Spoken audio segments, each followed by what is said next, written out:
Зохиолч, сэтгүүлч Балсан цэрэнгийн ойдов. Авраг малчин цэрэн доржийн хөөт.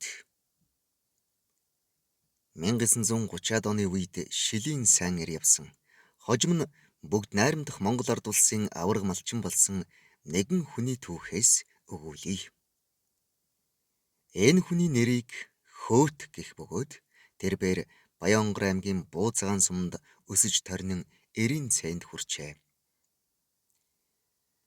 Түүний тухай баян хонгорчууд байнга л дурсан ярьдаг юм. Хөөтийн тухай дурссан олон хүний яриа байгаа ч тэр бүгдээс ардын уран зохиолч Тангадын Галсан Баавын хүүрнэлийг сонирхуулъя.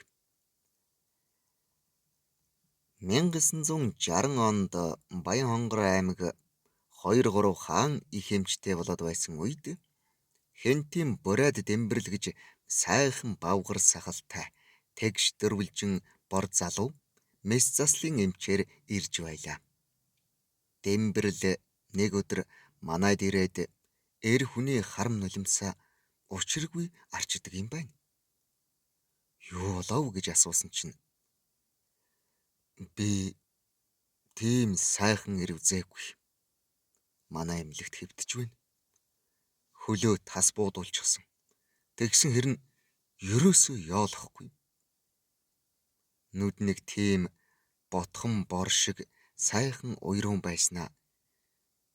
Ингээ булаалтсан буурын шиг жаахан догширч ирээд л номхороод байх юм. Чи тэр сайн эрийг очиж нэг үзээч гэлээ. Би тэгээд түүний хэлсэн ёсоор эмнэлэгт очлоо. Хөлөө шохой дуулсан бололтой таны хөл зүгээр үү гэж асуусан чинь чи эдгэж ядж байгаа эрхтнийг яах гэж хамаагүй хөндөд байгаа юм гэлээ.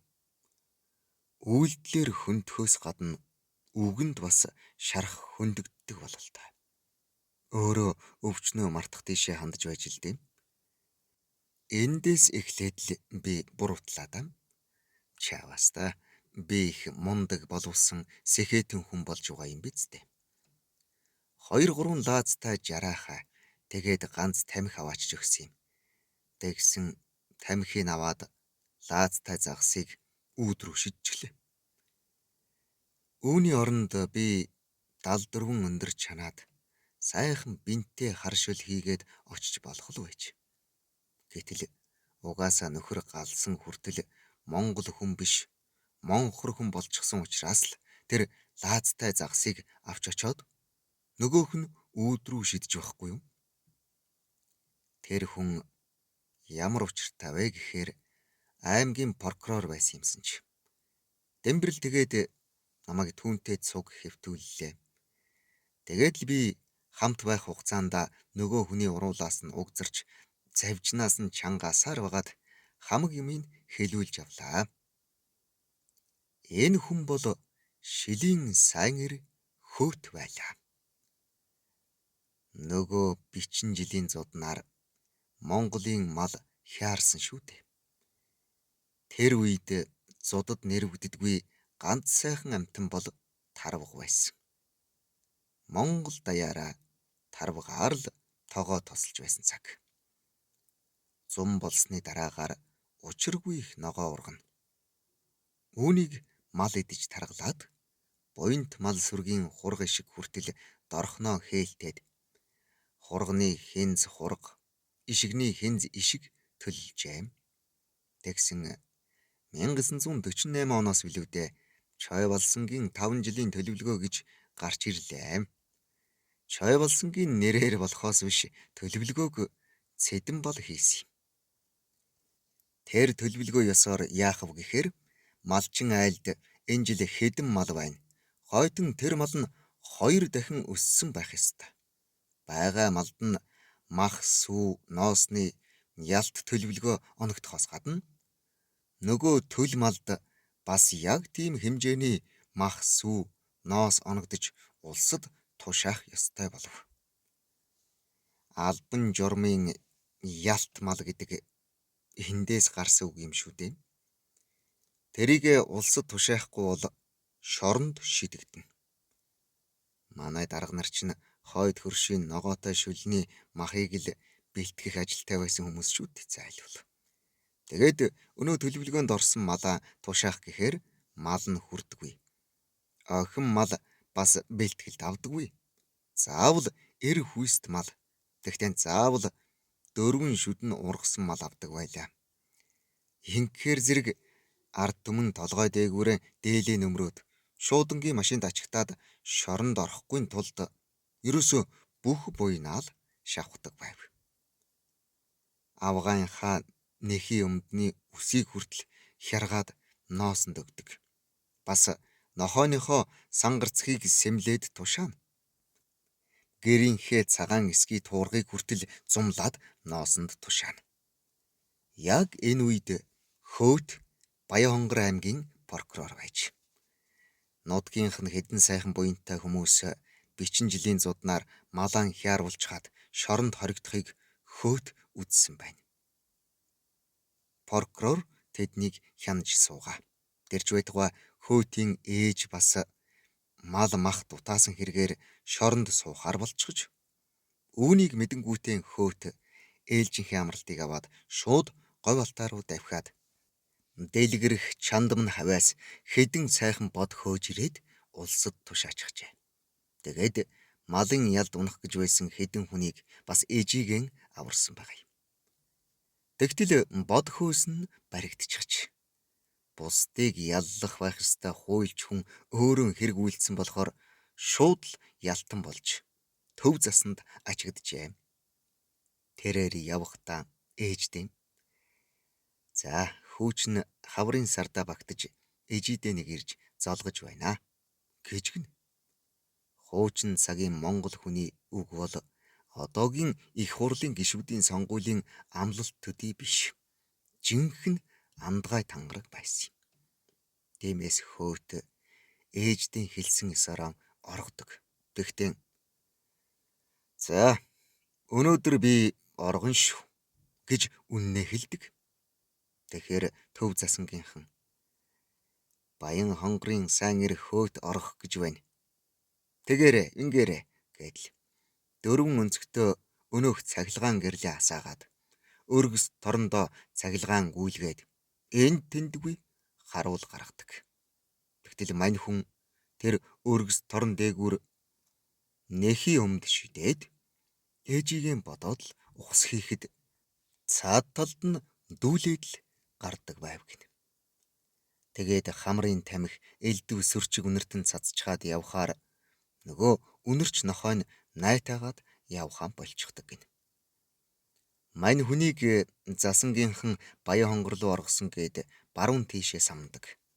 Тэгтэл мань хүн зүүн тийшээ гараад Хэнти Сүхбаатар аймгаас сайн морьтой болоод өвөр Монгол руу гараад явчихдаг.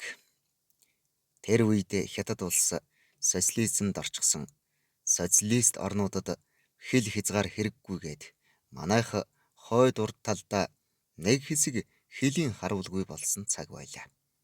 Ингэснээр зааны арьс шиг том нутгийн минь хоёр хөрш маань сэмээрхэн огтлсоор угаад зурмны арьс шиг болгочихсон юм шүү дээ. Тэр үеийн коммунизмын хоосон онол бол одоогийн ардчлалын хоосон онолтой ч бас адилхан. Төр зуурын төөрөгдөл байсан. Сайн ирэх Хөөт зүүн тийш гараад өвөрлөгчийн нутгаар дамжсаар яваад хаавайсан Секс цагаан богдын урдуур орж ирдэг. Өвөрлөгчийн нутгаар явж явахдаа элдв юм гүйлгэж холио солио хийн. Хөөт ер нь хөөрг гаансны дөмгийг эдэлдгийн нууц тэр. Баян өндөр сумын хүн л дээ. Мань хүн сүүлчийн удаа оргоод нутгийнхаа загин шугуйд явдал хэдэн оторчин айлтай тааралдаж гинэ. Тэгээд шууд за би оргож явна. Та нар намайг барьж өг. Уг нь би ээжтэйгээ уулзах гэж ирсэн юм. Ээж маань бурхан болчихсон байна гэж гин. Яаж мэдв гэж асуухад энэ хад чулуу хилдэг учиртай юм аа гэжээ. Ихийнхэн захиас хад чулуугаар дамждаг байж л дээ. Тэмдэг тавьдаг байсан юм болов. Нөгөө улс ч таныг барьж өгдөг тийм муухай хүн хаана байх вэ гэж долгонцгооч. Тэгсэн хэрнээ л хөөтийн хөөрг ганс руу шунлын харц унгаад байж. Хүний нүдний хор тусаад байгааг мань хүнч ажиглжээ. Тэгээд би тэгвэл сумын захиргаанд очиж өөрөө баригдъя да гэд хөдөлсөн байна. Зам нилээд хол. Тэгээд сартай шөнө заган шугуйд хитэн цахиад тамхиа унгатгаад сууж байтал гів гинтхэн бүүн дуу тас хийв. Тэгэнгүүт хөөт хөө ийм навшнууд байсан юм уу гэд тэмээндээ үсэрч мордох гэтэл тэмээн үргэж зулраад бууж дахин тас хийж хөөтийн хөл оногджээ. Үргэсэн тэмээн тэшгэд хөөт буудуулсан хөлөө бурантгаараа оосрлож өрөөсөн хөл дээрээ хэд дэвхцээд үсрэхэд тэмээн дээрээ гарав гин. Шоронгийн тортой хашаан дээгүүр үсэрдэг хүн чинь хэдий хөлн санжсан ч тэмээн дээр үсрээд мордчихлоогүй яхав. Тэмээний хойд бүхийг бас сум шүргсэн бахай. Ингээд үүрээр сумын төв дээр ирэхэд цагаан тэмээний урд тал тэр жигээрээ улаан хүрэн болчихсон. Хөөтийн цусан дуусаад царайн мөн хүрлийсэн харын болчихсон. Тиймээс сумын төвийнхэн ч шаваад иржтэй. Тэгж байтал Базар гэдэг багш түүнийг очиж үнсээд учиргүй уйлжээ. Цагаан толгой заасан багш хүн шавийнхаа улаан цусыг үзүүтэй уйлдаг ажээ. Зайлуул хөөт тэгээд энэ мэти юмыг над яриад. Намайг хэн буудсныг би мэдж байгаа. Хоёрын хооронд олзон ч унсан хорхойнууд. Надаас зүгээр гуйсан бол би юугаач өгчих байсан. За яах вэ? Энэ хөл хэрэг идэгвэл би тэдний үсэнд ч гар хүрэхгүй. Хэрвээ би хөлөön тайруулдаг юм бол хөлгүй ч гэсэн мүлгэж очиод хядна гэж билээ. Тэгээд ясаа янгинсан үед араага орооны буур шиг нэг хавирч хаад нүд нь яг л араатных шиг болно. Та цаашдаа яах вэ гэж намайг асуухад. Би одоо нээлбрээрээ 60 жилийн ялтай. Сая оргосон гээд ял нэмэгдэнэ. Оргож яваа хүн чинь 90 сайнаар унаагаан бас хүнсээ бэлддэг жамтай. Тэгээд элдв хүмүүсийн шунлын бузрууд надад хилс ял нэмнэ. За ингээд би л 100 жилийн ялтай болох биз. Хүн хорвоод ямар 100 наслах юм биш. Ингээхээр төрөөн зовоогод яах вэ? Эсвэл үхий, эсвэл дээш нь өргөдөл бичмээр байна гэлээ. Та чинь прокурор хүн, хуулийн хүн. Өргөдөл бичиж өөрөө чадна шүү дээ гэхэд. Би эхнээс нэг бүрчлэн тоочвол та нарын шиг бүхэл бүтэн роман шиг юм бичих гээд ерөөсө болж өгөхгүй юм.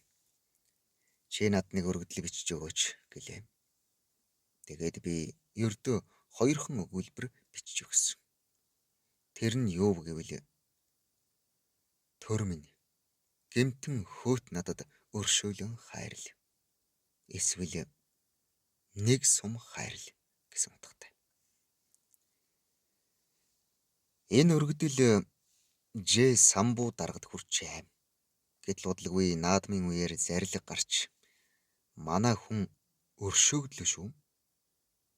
Нөгөө сайн бороолохгүй байсан хөл нь самбуу даргын зарилгийг дуулангуут идэгч гисэн юм шүү дээ.